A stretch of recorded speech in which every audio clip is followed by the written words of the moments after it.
This is 7 National News, and in our top story.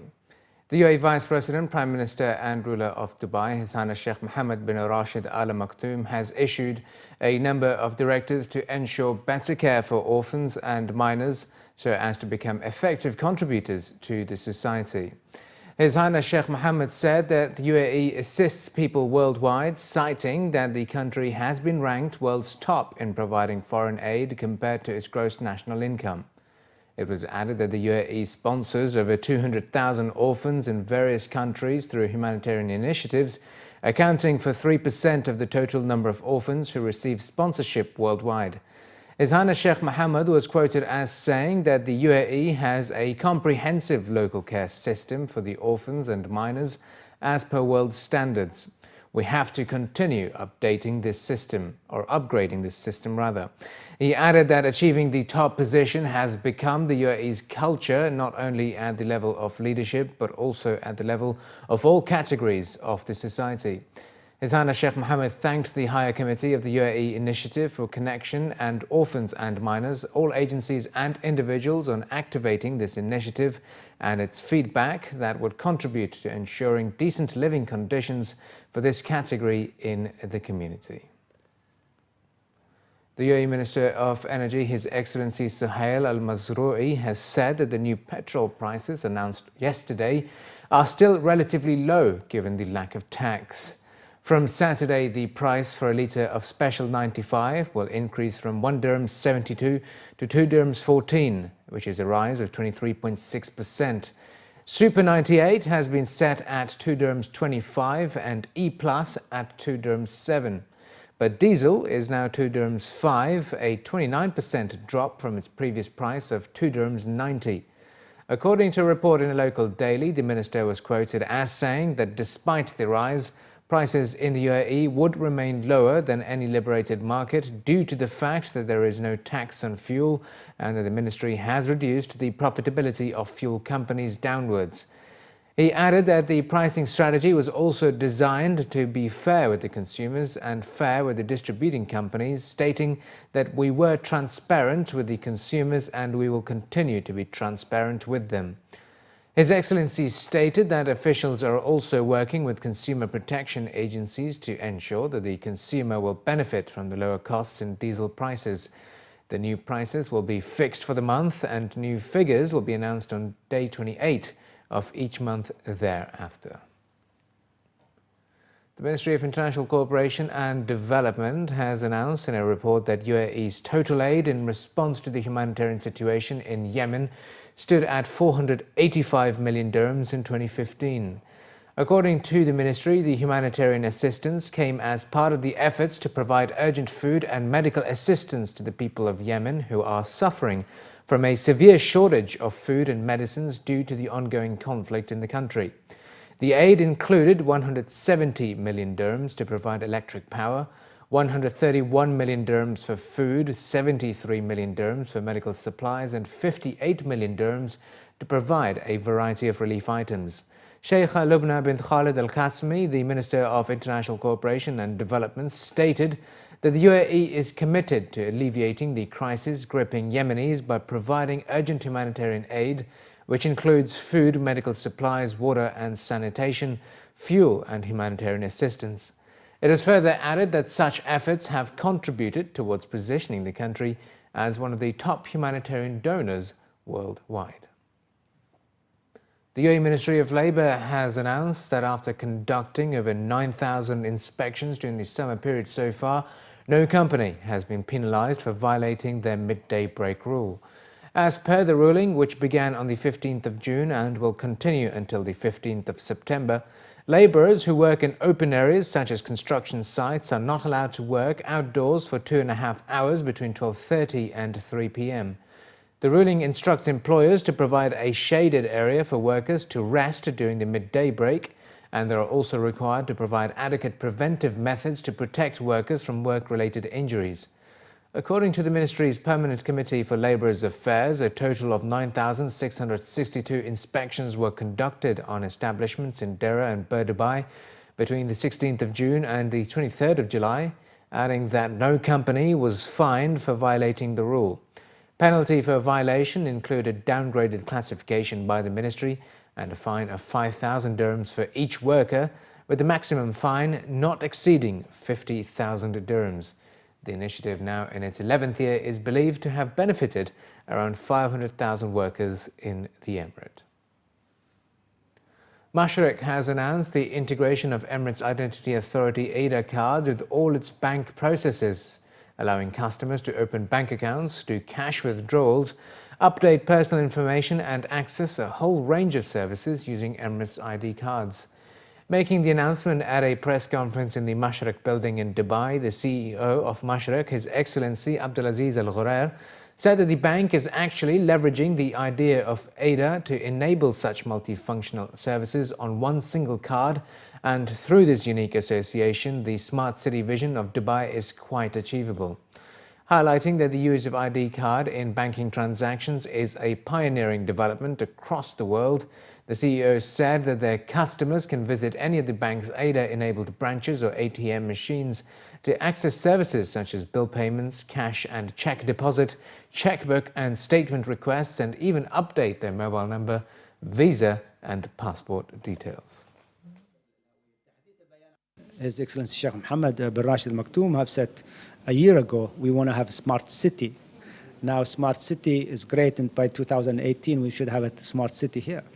And his goal was to have 80% of our transaction should be done electronically. So this is a step forward, creating UAE as a smart city by enabling consumer and customer using their Emirates ID to do multiple of transaction. Now, I'm sure banking are using it. I'm sure it's sooner or later e-gate at airports will be done. Your health insurance will be on Emirates ID. Everything else, probably driving license will be on Emirates ID. So the Emirates ID will be the master of all cards in the UAE, and it's a lot more convenient for the customers.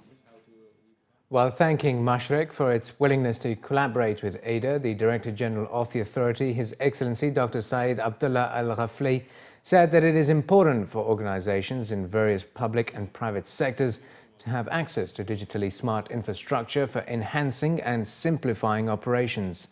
The Director General added that EIDA is hopeful that in the very near future, all other banks will also enable the use of national identity cards for their banking services, as it serves the needs of the community in the 21st century. We think by utilizing Emirates ID, it will be beneficial for both the private sector and the government sector, and even the citizen and the residents. Imagine if you have to go and leave work and to go to the bank or to go to any government authority here to go just and update your, to give them your, to update your card. Now, if you just can walk to the mall and go to your ATM machine for the bank there and you update your information there, you can do it at your convenient time. And we think the Emirates ID card has a big potential in the future to replace so many cards. As we said, the health card, driver license, even now, as we said, in the coming election in October, Emirates ID will be used for people to go to the voting centers. With the aim of boosting the quality of life in Dubai, the Dubai Municipality has announced that it has around 68 projects worth 4.5 billion dirhams that are currently being reviewed, designed and implemented. The civic body announced that a total of 10 projects have been set for completion this year, ranging from the new 299 million dirham Dubai Safari Park to a 269 million dirham fish market and an iconic 160 million dirham project shaped like a giant Dubai frame is being built to bring added value to the lives of people living in the Emirate. The authority has revealed Fish Market, which is 85% complete, will be ready by September, while the Dubai frame by the 2nd of December. With regards to the Safari Park, which is being built opposite the Dragon Mart, the authority added that the basic iron structures forming the animal cages are being fitted and work is being done to finish the main building. Among other projects to be completed this year include the market for buying and selling used furniture, which is 90% ready, as well as the Hatta Heritage Souk and Motel, to name a few. The announcement is in line with the authorities' plans of constructing 9 parks and public square projects worth around 77 million dirhams, including the Quran Park project, which is currently in its 3rd phase of construction, and Palm Park, which is expected to be ready in December 2016. And over in the capital, Mushrif Central Park has announced its temporary closure for a month via social media. The announcement a year and a half after it had reopened following 2 years of refurbishment worth 179 million dirhams. First opened in 1982, the park is regarded as one of the oldest and largest urban parks in the capital. And finally, in the bulletin, with the ever-increasing number of accidents occurring on the Emirates roads, child safety experts are calling for more stringent laws and awareness about car safety for babies and young children. Dubai police highly recommend the use of car seats. However, there is no law currently in place for the mandatory use of child safety units in vehicles. Earlier this year, Hussein Al-Banna of the Dubai Roads and Transport Authority revealed in a local daily that the issue was being discussed at federal level and a legal requirement is the next step. He added that they are also running education programs for mothers and soon-to-be mothers on child safety. In light of this, kids store Just Kidding in Dubai donated 50 child car seats to Latifa Hospital over Ramadan so that newborns could have a safe journey home. Lucy Holmes, the marketing manager for Just Kidding, said that it is important to work with hospitals in the UAE and raise awareness of how life-saving car seats can be for newborns and infants. The current UAE law is that children under 10 have to sit on the back seat and they have to wear a seat belt, and that is it.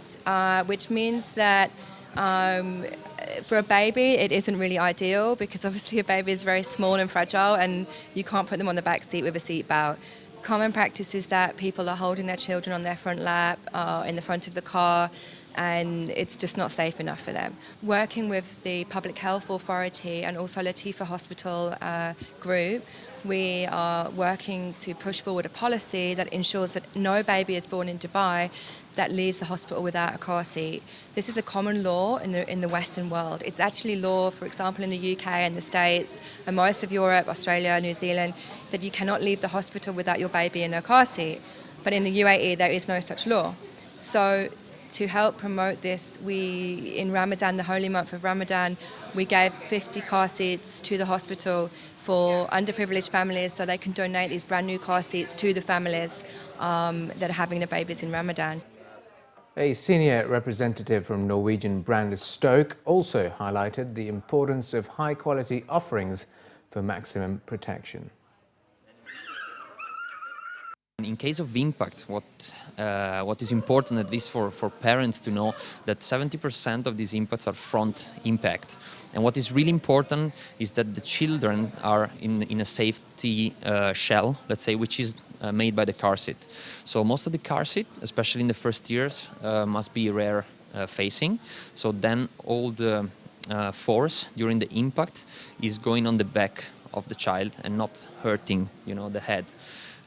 What is really important, it's first of all to have a car seat, but also there are some main features that this car seat must have. What is really important is, okay, rear facing for the first years. The car seat must have APS all over, okay, because this is what absorbing the impact. And then you should look for a 5-point harness, and then also for the head and side impact support. I think these are the 5 most important points that you need to look when you're choosing your car seat.